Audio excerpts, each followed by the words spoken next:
पत्रकार ये करते हैं, पत्रकार वो करते हैं, पत्रकार ऐसे होते हैं, पत्रकार वैसे होते हैं, पत्र ने ये किया, पत्रकार ने वो किया, ये बहुत सुनाई दिखाई पड़ता होगा आपको।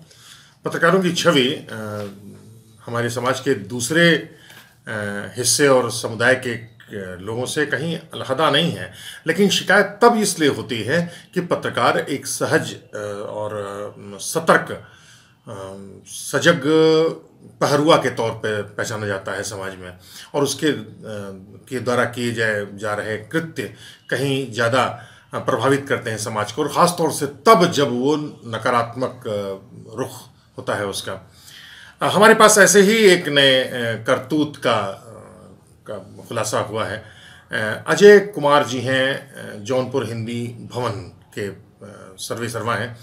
उन्होंने बातचीत के दौरान बताया कि जौनपुर के एक पत्रकार ने मुल्क के एक बड़े शहर वामिक जौनपुरी जी को के साथ उनके घर में जो व्यवहार किया वो वाकई शर्मनाक था। ऐसी घटनाएं कम से कम इतनी तो इंगित करती हैं और आम आदमी को सतर्क करती हैं कि ऐसे लोगों से और ऐसे लोगों को अपने घर में बुलाने से थोड़ी दूरी बनानी चाहिए, और कम से कम सोचना जरूर चाहिए कि ऐसे लोग भी हमारे घर में और हमारी मित्र मंडली में शामिल हों या नहीं। एक आपने घटना सुनाई थी कि एक पत्रकार के साथ आप गए थे, जरा बताइए। श्री आप आए हुई थी तो वो शरी उनकी बेटी जी जी तो बरामदे में वो पैर धो रहे थे, पैर धो रही थी ताकि नाली में पानी गिरे, बैठे हुई थी और उनको ये सज्जन पत्रकार साहब घूम घूम के देख रहे थे और हम बात करने में लगे तो हमने ध्यान ही नहीं दिया। हमसे बोले कि उनसे बोले कि कहिए उधर क्या देख रहे हैं, तो ये बोले कि कुछ नहीं, कहन कुछ तो देख ही रहे थे।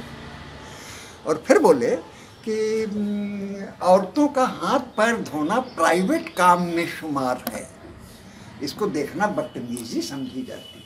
क्या बात, और इसके अलावा कुछ नहीं कहा। आप तो स्पष्ट वक्ता हैं, क्या बताएंगे पत्रकार साहब कौन थे? ना पूछिए तो। नहीं, ये मैंने कहा ना, बहुत स्पष्ट वक्ता हैं आप।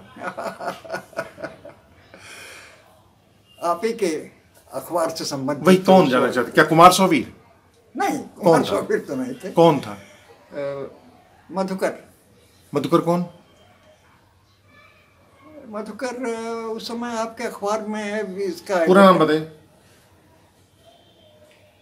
मधुकर तिवारी। मधुकर तिवारी। ये बहुत दुखद किस्सा है और शर्मनाक भी। इसी मसले पर हमने समाज के विभिन्न क्षेत्रों से जुड़े विशेषज्ञों से बातचीत की है। आइए हम आपको दिखाते हैं कि किन्होंने क्या कहा और क्या माना। भाव तो हमको लगता है कि सबके अंदर होता है, महिलाओं के प्रति कामुकता का भाव, लेकिन इसके सार्वजनिक प्रदर्शन पर या कोई नोटिस कर रहा हो इस सीमा तक सतर्कता न बरतना, ये मुझे लगता है कि वो थोड़ा व्यक्तित्व की बहुत बड़ी माइनस पॉइंट है।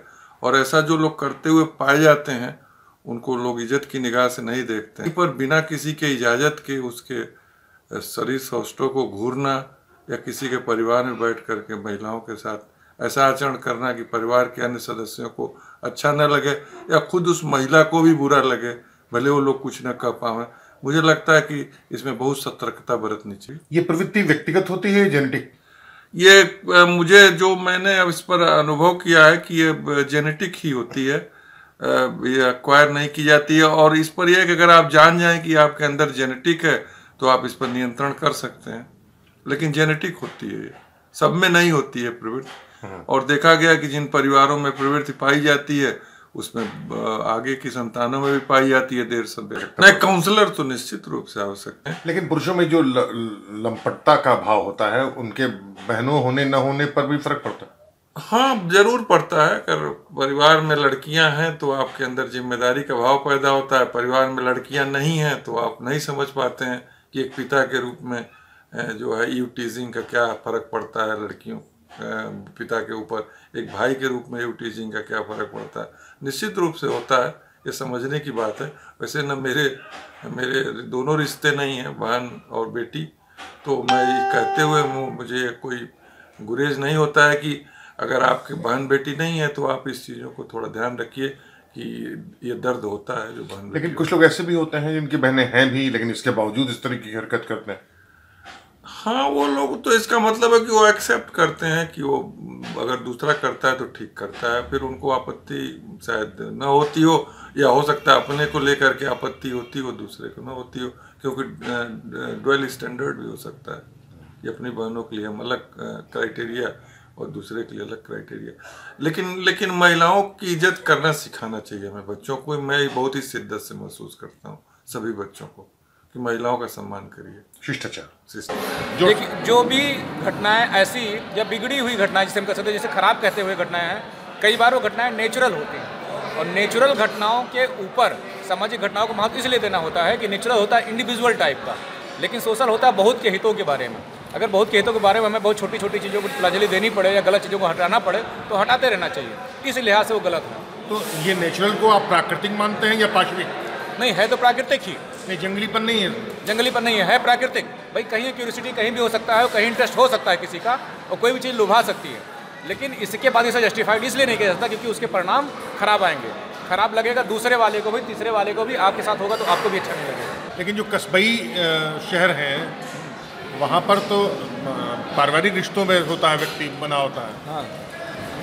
हाँ, वहाँ पर इस तरह की घटनाएं अगर, लेकिन वहाँ भी जो नेचुरल डिमांड है, जो नेचुरल कॉल्स हैं या अपनी जो विकृतियाँ हैं, उनसे आदमी मुक्त तो होता नहीं, चाहे समाज में रहे चाहे जहाँ रहे, तो वो उभर भर के सामने आती रहेंगी और उस पर कंट्रोल करने के तरीके ढूंढते रहना पड़ेगा, चाहे वो पनिश करके चाहे अपनी समझदारी के बल पर। ये अराजक स्थिति नहीं पैदा कर देता है? बिल्कुल अराजक करता है। इसीलिए कंट्रोल करने के तरीके हैं, पहले संस्कार सिखाने से लेके और दंड विधान तक, ये सारी चीज़ें एक ही हैं। संस्कार से आदमी सहूलियत से मान जाता है और नहीं तो दंड विधान से आदमी गैर सहूलियत से मानता है। ये देखिए, इसको प्राकृतिक कह जरूर रहे हैं लोग, लेकिन मनुष्य से मानवीय होने की अपेक्षा की जाती है।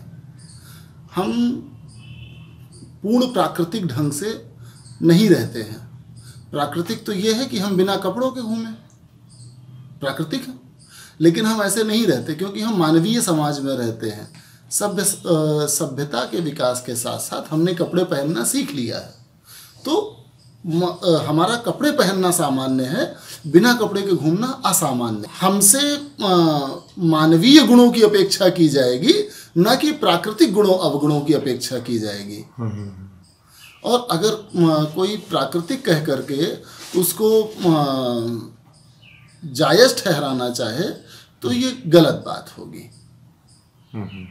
स्त्री पुरुष आकर्षण एक दूसरे के प्रति होना एक प्राकृतिक भाव है, लेकिन उसमें भी निषेध है कि हमें कहाँ पर उस आकर्षण को रोक देना है। तो एक सभ्य समाज में रहते हुए उस एक्ट को किसी भी तरह से जायज़ नहीं ठहराया जा सकता, उसका कोई जस्टिफिकेशन नहीं है सिवाय असभ्यता के। तो आपने देखा कि ये है ऐसे पत्रकारों की वो करतूत जो आपको पूरे समाज में ही नहीं, आपके परिवार में भी आपको बहुत असहज हालत में लाकर खड़ा कर देगी। तो अगर इससे आप बचना चाहते हैं तो आपको आसपास होने वाले अपने मित्रों से उनकी खोजबीन करनी पड़ेगी। तो आज दुलत्ती का मुद्दा यहीं तक। अगली बार फिर किसी दूसरे मुद्दे पर हम फिर कई मसले पर, कई दूसरी जगहों पर, कई दूसरे लोगों से बातचीत करेंगे। तब तक दुलत्ती को इजाज़त कीजिए। बस सिर्फ गुजारिश इतनी है कि अगर आपको हमारे चैनल का ये कंटेंट पसंद आता है तो उसे YouTube पर हमें सब्सक्राइब कीजिए, शेयर कीजिए और लोगों को बताइए कि दुलत्ती ऐसी लगाई जाती है।